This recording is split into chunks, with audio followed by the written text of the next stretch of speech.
नमस्कार, मेरे इस YouTube चैनल में आपका स्वागत है। आइए मैं आपको इस वीडियो में बताऊंगा कि जो गंगा नदी है वो गंगोत्री से नहीं निकलती है।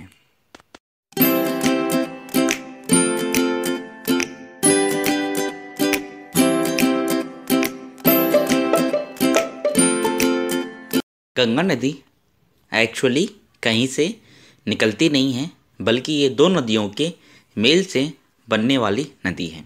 गंगा नदी का भारत में अपना एक अलग ही महत्व है।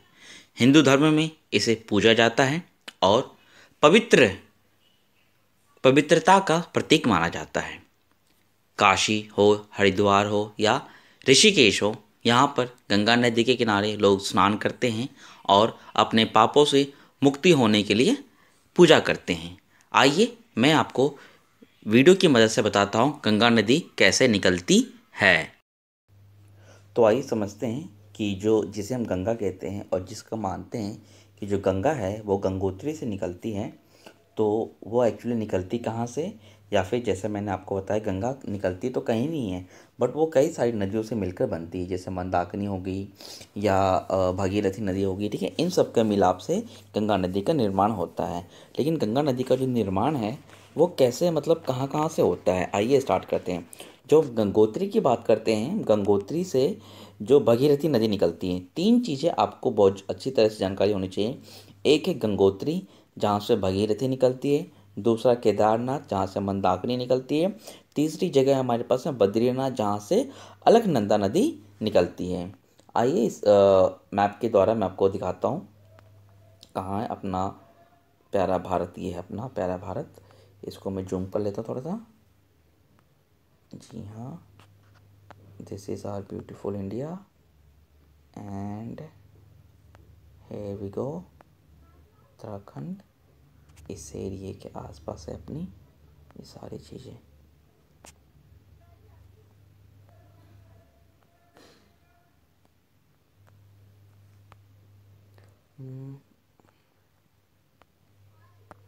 ये देखिए, राइट, कुछ चीज़ें।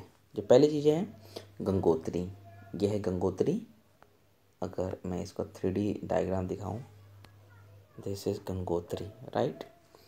इस जगह से जो नदी निकलती है उस नदी का नाम है भगीरथी। ये देखो, भगीरथी नदी बोलते हैं इसको। यहाँ से निकलती है इसी घाटी से, ठीक है।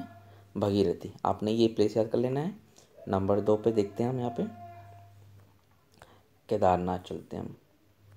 केदारनाथ हमारी कौन सी नदी निकलती है? केदारनाथ से निकलती है हमारी मंदाकिनी। केदारनाथ से ये जो मंदाकिनी है यहाँ से निकलती है ये। हाँ, केदारनाथ, और यहाँ से मंदाकिनी जो रिवर है वो यहाँ से निकलती है। नेक्स्ट हमारे पास में है बद्रीनाथ, जहाँ से अलकनंदा नदी निकलती है। अब ये बद्रीनाथ जाते हैं अभी हम। This is Kedarnath and this is जो वैली थी, ठीक है। This is Kedarnath, right. Glacier है कम्प्लीटली, बिकॉज आपको मालूम है जो भी पृथ्वी पर नदियाँ है या जो भी नदियाँ बनती हैं वो ग्लेशियर के पानी से निकलने के कारण ही बनती हैं। तो ये जो केदारनाथ जो ग्लेशियर है, यहाँ से कौन सी नदी निकलती है? यहाँ निकलती है मंदाकिनी। अब हम जाते हैं यहाँ से बद्रीनाथ पर। ये हो गया अपना बद्रीनाथ। यहाँ से ये निकलती है हमारे पास इस वैली से। ये जो ग्लेशियर है, इस ग्लेशियर से निकलती है हमारे पास, निकलती है अलकनंदा नदी। जी हाँ, अलकनंदा नदी निकलती है इस ग्लेशियर से। अब ये जो ग्लेशियर है, अब मैं आपको थोड़ा डायग्राम से बताता हूँ कि what are the courses of Ganga नदी। जो गंगा रिवर है वो कोर्सेस क्या है उसकी, मतलब किन नदियों से मिलकर वो बनता है। आइए देखते हैं। इस मैप के जरिए मैं आपको दिखाऊंगा कि जो गंगा नदी जिसे हम बोलते हैं कि वो गंगोत्री से निकलती है, एक्चुअली वो गंगोत्री से नहीं निकलती है। अभी थोड़ी देर पहले मैंने गूगल मैप पे समझाया था, अब मैं इस मैप के थ्रू समझाता हूँ। यमुनोत्री आप लोगों को दिखाई दे रहा हो, यमुनोत्री सिंपल सा है। यमुनोत्री से अपनी यमुना नदी निकलती है जो दिल्ली में बहती है मोस्टली। खैर दिल्ली में तो उसका नामो निशान भी नहीं है, एक ड्रेन सिस्टम की तरह हम उसका यूज़ करते हैं। ठीक है। लेकिन अब हमने जो 3 चीज़ें मैंने आपको जो गूगल मैप पे बताई थी, पहला वन था गंगोत्री, केदारनाथ और बद्रीनाथ। अब इन तीनों के बारे में एक चीज़ की स्टडी करते हैं। ये जो मैप है इसको बोलते हैं पंचप्रयाग, इसको बोला जाता है पंचप्रयाग या फिर 5 प्रयाग बोला जाता है। प्रयाग हिंदी का वर्ड है जिसका मतलब होता है 2 नदियों का मिलन, उसको बोला जाता है प्रयाग। पंचप्रयाग क्योंकि यहाँ पे 5 नदियों का मिलन होता है और ये 5 बार मिलन होता है, 5 जगह जगह अलग अलग मिलन होता है और इनके अलग अलग नाम है। मैं उनका एक न्यूमोनिक्स भी दे दूंगा, उनको याद कैसे करना है, ठीक है। तो अब एक एक करके हम इसकी डिटेलिंग भी चलते हैं। आइए आपको बताते हैं यहाँ पर, ठीक है। तो अब सबसे पहले मैं स्टार्ट करता हूँ। जो बद्रीनाथ है, बद्रीनाथ से अलकनंदा नदी निकलती है। बद्रीनाथ जो है अपनी यहाँ से कौन सी नदी निकलती है, ये जो ब्लू कलर की जो लाइन आ रही है साथ में, ये अपनी अलकनंदा नदी है। जो अलकनंदा नदी यहाँ पे सबसे पहली बार मिलती है धौली गंगा, उस जगह का नाम है विष्णु प्रयाग।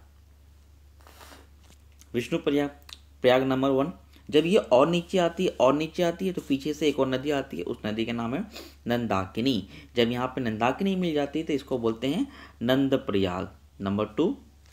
उसके बाद फिर एक और नीचे से एक और नदी आके मिल जाती है, किसमें, इसी अलकनंदा नदी में, पिंडार गंगा। फिर इस प्रयाग को बोलते हैं कर्ण प्रयाग।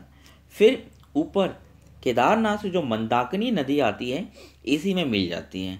अब जब ये मिल जाती है तो अब ये मंदाकिनी जो हमारे पास में आगे चल गई है। अब मैं बताऊंगा ये नदियों को नाम भी कैसे चेंज, इसका भी लॉजिक है।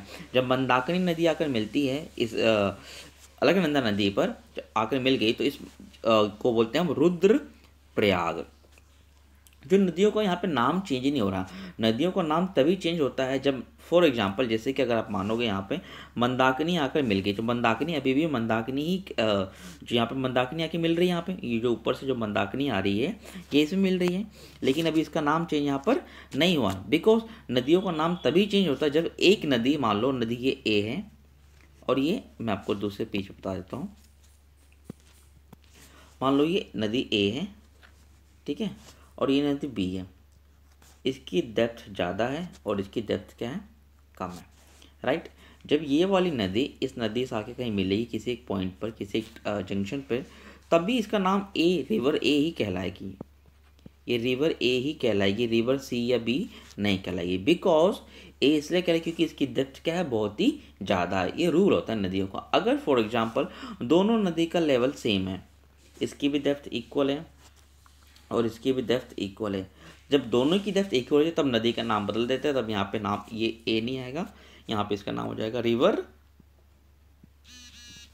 सी, इसका नाम हो जाएगा रिवर सी, जब यहाँ पे डेप्थ इक्वल होती है। तो सेम कॉन्सेप्ट हमारे पास यहाँ पर है, क्योंकि यहाँ पे नाम तो चेंज हो नहीं रहा है, इसलिए अभी तक ये ऊपर जो आ रही है अलकनंदा नदी ही आ रही है। और ये नंबर 4 पे अपना आ गया रुद्रप्रयाग। फिर गंगोत्री से ये ऊपर जो नदी आ रही है गंगोत्री से भगीरथी, ये यहाँ पर आकर मिल गई है।